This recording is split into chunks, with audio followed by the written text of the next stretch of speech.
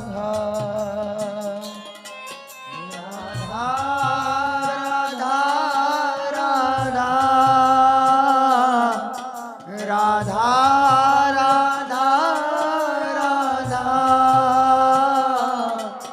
राधा राधा राधा राधा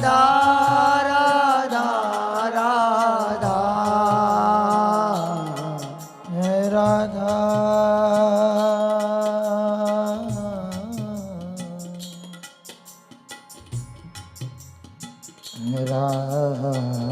राधा राधा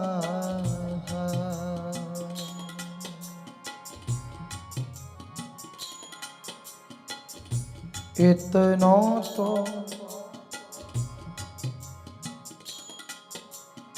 कबहू हसीने हो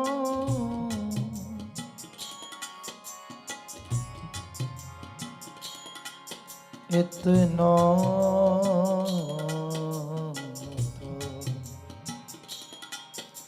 कबहू हसीने हो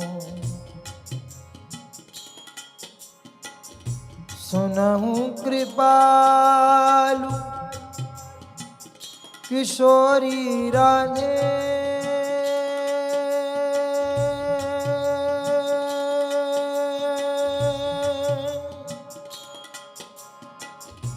सुनहु कृपालु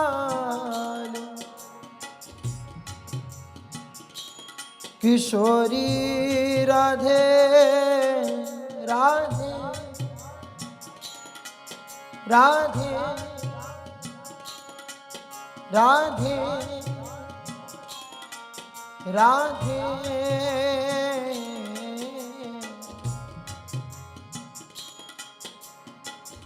सुनहु कृपाल किशोरी राधे अवसी कृपा की कोल चिते हों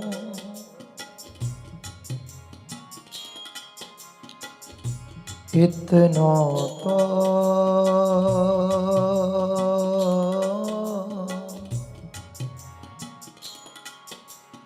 कबहू हसीदे हो